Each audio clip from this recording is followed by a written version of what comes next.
Para marcar o mês da consciência negra, a Secretaria de Relações Institucionais e Temáticas do município lançou a campanha Itajaí Sem Racismo. A Univale participa da campanha, promovendo uma série de palestras, abordando temas como igualdade racial, superação do racismo e mercado de trabalho. O número de denúncias envolvendo atos de racismo aumentou na cidade e, por isso, é preciso lembrar que racismo é crime e toda situação relacionada à discriminação racial deve ser denunciada. Esta é a pauta do Viva Voz de hoje, que está no ar pela rádio e também pela TV Univale. Hoje quem está comigo é a acadêmica de jornalismo Cibele Santos. Oi, Cibele. Oi, Liz, e boa tarde para você que acompanha o Viva Voz. Lembrando que você pode acompanhar o programa através do Instagram e do Twitter, @Viva Voz Univale, e acompanhar nossa página no Facebook, facebook.com/Viva Voz Univale. Isso mesmo. E a nossa convidada de hoje é a professora de Direito do Trabalho, Flávia Cristina de Oliveira Santos, mestre em Ciências Jurídicas e responsável pela palestra Racismo, Crença, Valores e Mercado de Trabalho. Obrigada pela participação, bem-vinda. É um prazer estar aqui com vocês todos e com todo mundo que está ouvindo e nos assistindo. Professora, bom, você foi uma das palestrantes nesse evento que acabou de acontecer aqui na universidade e várias atividades relativas ao mês da consciência negra aqui em Itajaí, né? Agora, fala um pouquinho, então, quais foram os principais pontos que você abordou nessa palestra que tem esse título, Racismo, Crença, Valores e Mercado de Trabalho? Então, na verdade, a nossa palestra era bem direcionada para a questão do mercado de trabalho. Mas antes de falarmos sobre mercado de trabalho, eu quis poder dividir um pouco com as pessoas que estavam presentes na palestra sobre algumas questões institucionais ou que se referem ao racismo institucional, que nada mais é do que o racismo praticado por instituições.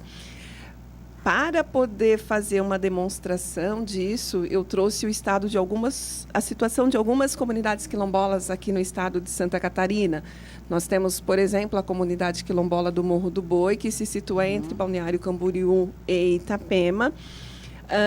Temos também uma outra situação de uma comunidade quilombola em Florianópolis. E, por último, uma terceira comunidade quilombola que fica ali na divisa entre Santa Catarina e Rio Grande do Sul, que se situa numa área fantástica, que é uma área de cânions. E, no caso desta última comunidade, eles estão, na verdade, naquela localidade desde 1824, portanto, há muito tempo. E, em 1959, depois 1972 e 1992, o governo federal resolveu instituir um parque federal. Em razão do parque federal, foi determinado pelos órgãos ambientais que as pessoas que residem nesta comunidade fossem retiradas do local que vivem, portanto, desde 1824, através de todos os seus antepassados. Em razão, então, dessa sobreposição de terra, as pessoas passaram a ter impedimentos de plantar, de poder arrumar as suas residências, se estivessem sofrendo algum tipo de avaria. E isso acabou culminando na desocupação desta área. De modo que a situação que tivemos, ou que temos, é de que, basicamente, ficou na localidade alguns homens, hoje já na faixa de 50 a 55 anos, e as mulheres acabaram indo ou para o Rio Grande do Sul ou para Santa Catarina para poder tocar a vida. E é uma região, a região dos cânions ali é uma região exuberante. Então, a discussão era exatamente esta: devemos ficar e discutir ou devemos nos retirar?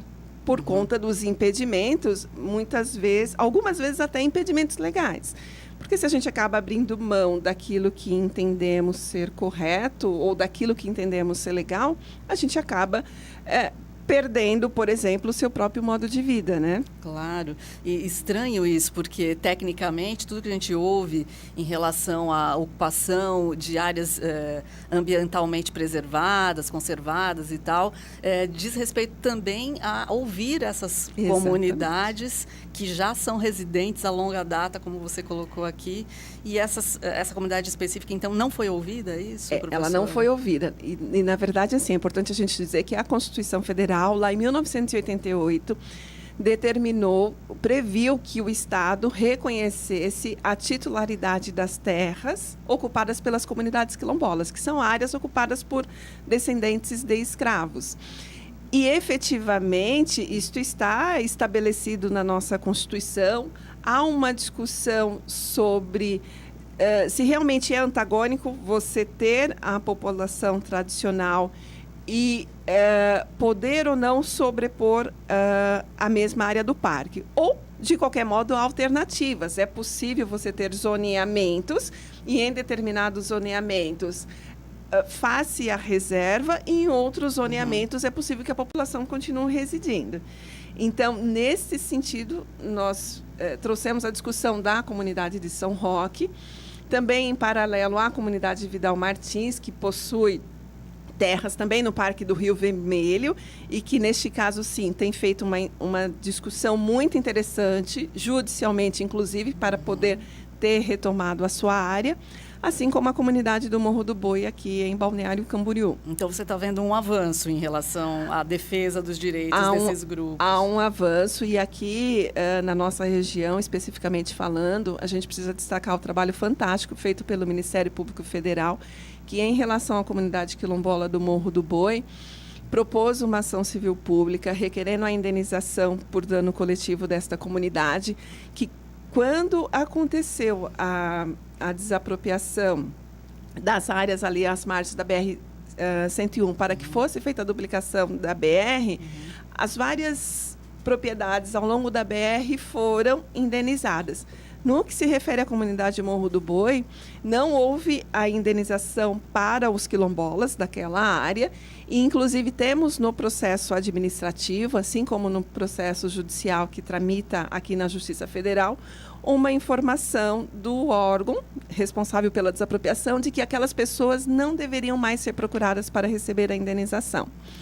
O que acaba demonstrando também o racismo institucional, de você entender que algumas pessoas merecem menos do que outras pessoas por alguma situação pessoal. Já começamos o programa, então, com um exemplo bem duro, né, professora? Inacreditável. E de que maneiras esse racismo, então, institucional, que você deu um exemplo, ele influencia no mercado de trabalho? Sim, então, de uma forma bastante contundente. Nós levantamos alguns dados, tanto do IBGE quanto do DIEESE. E o IBGE, numa pesquisa que foi publicada agora em 11 de maio de 2018, diz que os pretos, eles utilizam a denominação pretos, ganham em média 55% daquilo que ganha um homem branco.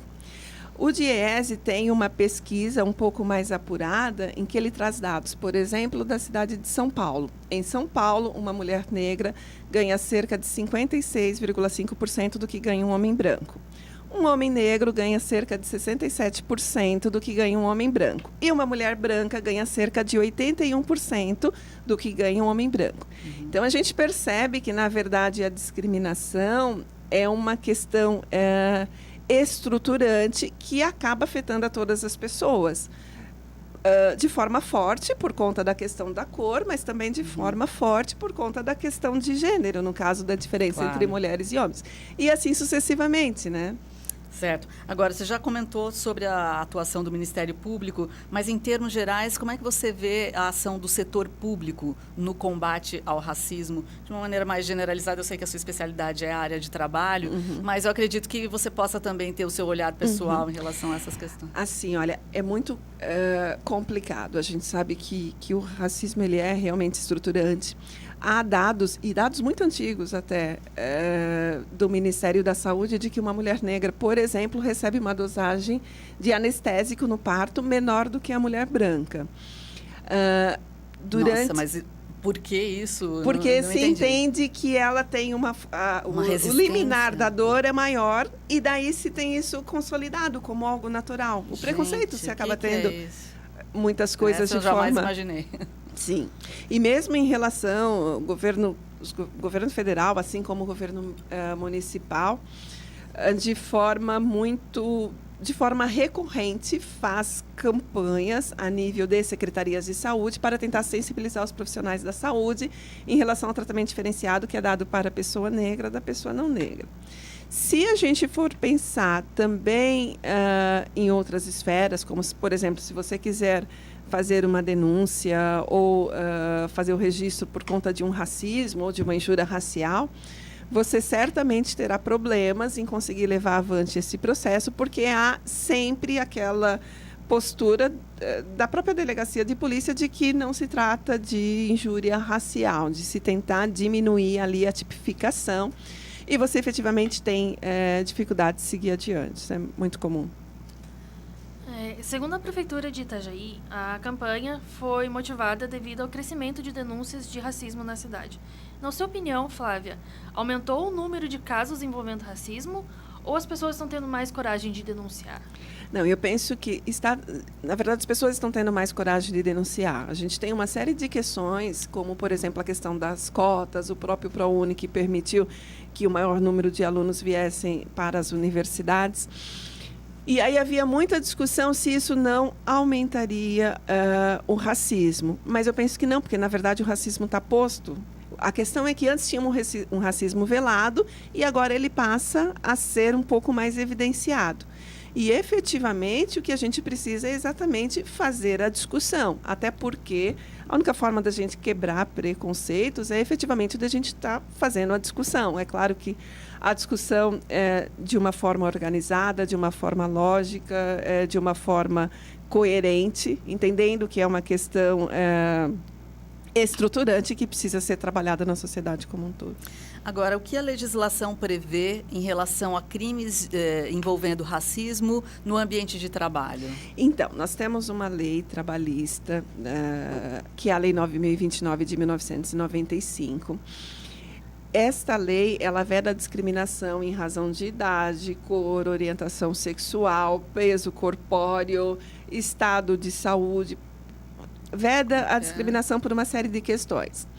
Esta lei, ela prevê que, no caso da discriminação, para que a pessoa possa acessar o emprego, ou se a discriminação ocorrer enquanto a pessoa já está no seu local de trabalho, o empregado ou reclamante terá direito a uma indenização que será de duas vezes o valor da sua remuneração do período da data da dispensa ou da data em que ela comprovar que não pôde ter sido admitida, então da remuneração do cargo, até a decisão final do juiz, que pode se levar o tempo que for.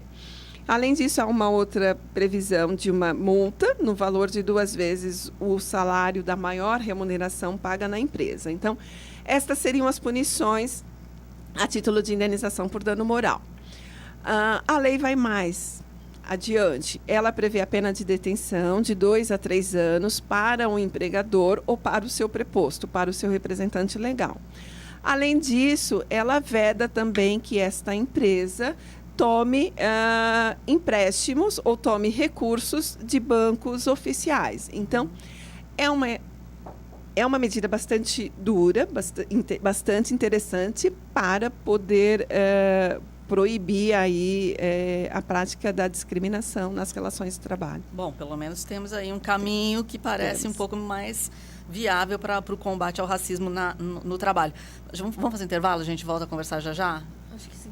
Então tá, intervalinho aqui no Viva Voz. Voltamos já já a conversar sobre racismo, especificamente no ambiente de trabalho, mas é claro que a gente está aqui focado no mês da consciência negra. Já voltamos.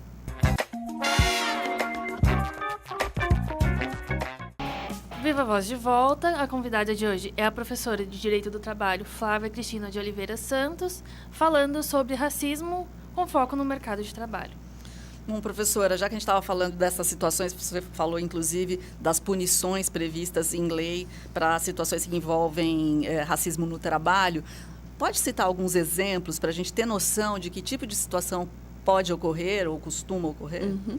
Então, o que sabemos que é bastante comum é o acesso ao emprego, em que muitas vezes, se você tiver que fazer a contratação entre uma pessoa negra e uma pessoa não negra, você você preterirá o direito da pessoa negra, ainda que o currículo dela seja tecnicamente melhor do que da outra pessoa. Mas isso não dá para detectar, né? Como é que não tem como a gente conferir isso em relação ao empregador, né? Não, fica no campo da subjetividade. E aí que está o nosso grande problema. É sempre como é que é feita a prova disso. Então, o que é mais fácil você detectar? As diferenças salariais quando o trabalho prestado por uma outra pessoa possui igual qualificação, qualidade técnica. Que é quando efetivamente e remunerações diferentes. E aí eu até acho bastante interessante, porque quando a gente discute isso com os alunos sempre dizem que, na verdade, quando você tem um anúncio do emprego, o salário é o mesmo para o iniciante. Ok, concordo. Só que no decorrer da relação de emprego, você percebe o desnível salarial pago para um e outra pessoa. O salário não evolui. O salário não evolui, as promoções não ocorrem. Então, por exemplo, se a gente for pensar nos bancos, nós temos dados de que só 26% dos negros conseguem a promoção nos bancos. E que para cada 100 bancários brancos, você terá 8 negros. E isso, inclusive, desde 2003, há um movimento por algumas ONGs acerca da necessidade de se promover a inclusão de pessoas negras nos vários ramos: banco, indústria, serviço, comércio. E aí, em 2003, inclusive, houve uma representação feita contra a FEBRABAN para que o número de pessoas negras, da representatividade negra, fosse aumentado. A resposta da FEBRABAN foi de que não havia pessoas técnicas. E aí se iniciou a pesquisa, houve aí um inquérito para poder fazer a discussão dessa situação. E no final o que se percebeu é que havia pessoas, sim, até porque o nível de escolaridade, à época, não era nada de muito diferente do que se teria que ter. E, enfim, a partir daquele momento, a FEBRABAN passou a ter programas específicos para poder aumentar a representatividade de pessoas negras, assim como se faz com deficientes e etc. E qual a recomendação de ação em casos em que alguém esteja testemunhando ou sofrendo racismo? O que essa pessoa pode fazer? Então, a pessoa deve fazer o boletim de ocorrência. Agora, a grande dificuldade sempre é a prova. Então, há momentos em que você terá testemunha se você estiver no campo, por exemplo, do direito penal. Se você estiver no campo do direito do trabalho e a sua testemunha for um outro empregado, pode ser que o empregado não queira depor contra o patrão por questões óbvias. Entretanto, a gente precisa lembrar que está no século XXI, né? E aí todo mundo tem um telefone celular na mão para poder gravar, por exemplo, uma ocorrência, desde que ela seja parte nessa situação. Então, a gente precisa estar atento para poder buscar mecanismos de se fazer a prova. Agora, professora Flávia, Santa Catarina tem aí esse marketing, né, de Estado com raízes europeias, com tipos físicos relacionados a países da Europa. E é claro que a gente sabe que a cultura africana é super presente desde sempre em todo o território nacional. Santa Catarina não é diferente. Mas a gente viu, por exemplo, há pouco tempo, é uma situação que acontece há anos. Eu queria a sua opinião sobre o seu ponto de vista em relação a essa questão da escolha de símbolos de algumas festas da região, como a gente tem a Oktoberfest, que é uma festa, a maior festa que envolve essa questão. E um dos critérios, né, de seleção para aquelas que estão pleiteando ali o cargo de rainha, princesa da Oktoberfest, elas precisam ser loiras, né? Não é questão de ser negra, elas precisam ser loiras. Como você vê essa proposta? E isso é algo que, né, vem, claro, do poder público da cidade. Enfim, como é que você vê? É legalmente possível conduzir dessa maneira? Então, olha, eu penso o seguinte: se a gente for considerar que a Oktoberfest, por exemplo, ocorre em Blumenau e é uma festa a partir da tradição da cidade e a partir daquele povo, portanto, daquela cultura, sinceramente, eu não vejo problema, porque é uma festa da cultura e é uma festa tradicional alemã. Então, penso que não haveria problemas nisso. O que seria diferente de, por exemplo, uma pessoa negra resolver se habilitar para participar ali da seleção e ser impedida. Daí talvez a gente tivesse problemas legais, inclusive. Agora, não sei se estou sendo clara, mas não vê assim como numa festa de cultura negra, você imagina que pessoas negras é que se habilitariam. Mas o impedimento não pode ser aceito pelo Poder Judiciário por conta da nossa Constituição. Entendi. Quer dizer, é uma questão meio de bom senso, mas é só para a gente discutir essa questão, sim, né? Porque provém, na verdade, daquela cultura, né? Agora, sim, se a gente for parar para pensar nas comunidades quilombolas, e mesmo pensando na comunidade quilombola aqui do Morro do Boi, nós temos uma boa parte de pessoas na comunidade que são negras. Mas como nas comunidades quilombolas é muito comum os casamentos acontecerem entre si, e como é uma comunidade muito restrita, você acaba tendo uma série de crianças já de pele clara. Você quase que não vê. Você tem as pessoas mais velhas que são negros e você tem crianças de pele clara, que serão daqui 20 anos a comunidade. Isso não as impedirá de ter o direito de se autodeclarar quilombola, né? Perfeito. Assim como eventualmente podemos ter uma festa alemã, alguém que seja fruto de um relacionamento entre pessoa branca e negra, e você poderá ter uma pessoa de pele clara e um irmão de pele escura. Então, por isso até você não vai poder vedar. Ok. É possível que o aumento de imigrantes haitianos aqui na região nos últimos anos tenha ligação com o crescimento das denúncias de racismo? Não, eu creio que não. Penso que não. Eu penso na verdade que o racismo ele está sendo exposto de forma mais clara. Primeiro porque os negros estão ocupando espaços por conta, de novo, ProUni ou na Universidade Federal, por conta, por exemplo, das cotas. E segundo, porque está todo mundo se manifestando mais. Então, os não negros que se sentem incomodados acabam expondo mais essa situação de incômodo, e também os negros acabam buscando mais os seus direitos e realizando mais denúncias. Flávia, agora, o que você pensa sobre esse momento que a gente vive de transformação da nossa sociedade como um todo, e como é a relação dos jovens com essas questões que envolvem racismo, né? Você, como professora, recebe vários jovens em sala de aula. Você acha que está havendo uma visão um pouco mais solidária, despreconceituosa em relação a questões que envolvem etnias, enfim? Então, nós temos duas situações. Uma é de você ter uma garotada, por exemplo, de 20 anos, que meio que se assusta com o que elas percebem, especialmente agora por conta da eleição presidencial, em que tudo ficou muito mais aclarado. Eu acho que quem tinha ou tem preconceito acabou, de algum modo, deixando isso transparecer de uma forma mais forte. Então, você tem uma geração ali, uma meninada de 20 anos que está na faculdade, que ainda não tinha consciência da dureza da discriminação e do preconceito. Até porque, muitas vezes, estava no mundo dentro de uma caixinha, um pouco mais protegido pelo pai e pela mãe. Então, você tem situações fortes de pessoas chorando, de pessoas de negros indo para terapia, porque neste momento é que percebeu essa situação. Em relação aos alunos brancos, o que a gente percebe?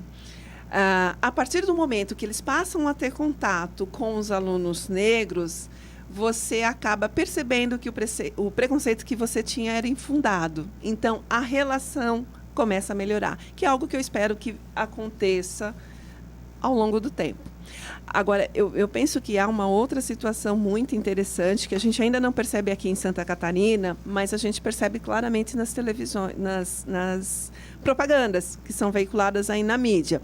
Hoje é muito comum a gente ver nos comerciais pessoas brancas e negras, ou um casal com homem negro e mulher negra. Ou, hoje cedo, por exemplo, tinha uma propaganda em determinado supermercado, toda uma família branca, e tinha uma ou duas pessoas negras. Por que isso? Porque o pessoal do marketing já percebeu que quando você traz a representação de negros, de pessoas com peso corpóreo que não é aquilo que a sociedade diz que deve ser, ou de deficientes, as pessoas se sentem representadas e passam a consumir de uma forma maior aquilo que está sendo vendido. Então, as empresas já perceberam isso. Assim como nós temos uma série de empresas que trabalham com a questão, com programas de diversidade para aumentar a representatividade dos não normais, né, dos não típicos. E por que as empresas fazem isso? Porque perceberam que você terá rendimentos maiores, financeiros inclusive, quando você privilegiar o talento, ao invés da cor da pele, orientação sexual e etc. Falta isso chegar aqui na nossa cidade de Itajaí. Mas se a gente for parar para pensar ali nos grandes centros, São Paulo, Rio, as empresas já estão se percebendo um pouco melhor disso, ainda que a diferença salarial ainda se mantenha. E é possível uma pessoa não saber ou não perceber que ela está cometendo um ato racista? Sim, porque isso está muito só. incrustado. Isso está muito incrustado em todo mundo. Então, as pessoas acabam efetivamente não percebendo quando dizem, por exemplo, o meu melhor amigo é negro. Então, eu, por exemplo, digo, a minha melhor amiga é tal pessoa. Eu não vou ver qual é a... Eu não faço essa diferenciação. É branco, é japonês, isso não importa. Sim, né? É interessante a gente parar para conversar e né, repensar algumas coisas que circulam livremente e às vezes as pessoas repetem sem perceber. Sem perceber, o que é triste. Agora, em termos de mercado de trabalho aqui na nossa região, você tem algum dado? O que você diria para as pessoas que estão neste mercado, tanto trabalhadores quanto empregadores, enfim? Então, os dados que nós temos do estado de Santa Catarina, o IBGE publicou recentemente uma pesquisa dizendo, por exemplo, sobre a taxa de desempregados. Nós temos índices como, por exemplo, a taxa de desemprego entre negros é de 9,1%, enquanto de brancos é de 5,1% ou 5,6%. Não temos muitos dados diferenciados específicos aqui de Itajaí e Balneário Camboriú. Mas a gente sabe, se der uma andada por aí, nos bancos, nós não veremos bancários negros. Se formos aos hospitais aqui, não veremos muitos médicos negros. Então, na verdade, é evidente que algum problema há. Perfeito. Quer deixar uma última fala para quem está nos acompanhando, professora? Não, sim. Então, voltando à questão das crenças e valores, que na verdade era o nosso tema, o que é que eu penso? É que chegou a hora de nós nos organizarmos, inclusive porque temos o apoio da UAB, nós temos ali a Comissão de Promoção da Igualdade Racial, que é dirigida ali pelo Dr. Guilherme e todo o grupo. Temos também o município com o setorial ali, com a Sidneia, com a Sara Ternes, com o prefeito, que também tem apoiado muito essa discussão. E nós temos, por fim, uma série de alunos negros, mesmo na nossa universidade, mesmo no nosso curso de Direito, assim como aqui na Universidade Federal de Santa Catarina. E eu penso que é chegada a hora de nós unirmos município, OAB, CDL e os demais órgãos para começar a discutir a questão da representatividade de pessoas negras e das demais minorias, porque isso ainda, infelizmente, não acontece e Itajaí não pode ficar atrás, né? Nossa cidade é uma cidade incrível e penso que dá para fazer essa discussão aí. Professora, muito obrigada. Importantíssima conversa aqui com a professora de Direito do Trabalho, professora aqui do curso de Direito da Univale, Flávia Cristina de Oliveira Santos. Obrigada. Obrigada, eu que agradeço. Obrigada. Obrigada para você que nos acompanhou até agora. Lembrando que nós estamos sempre nas redes sociais. É só procurar por Viva Voz. Tchau, até a próxima. Valeu, tchau.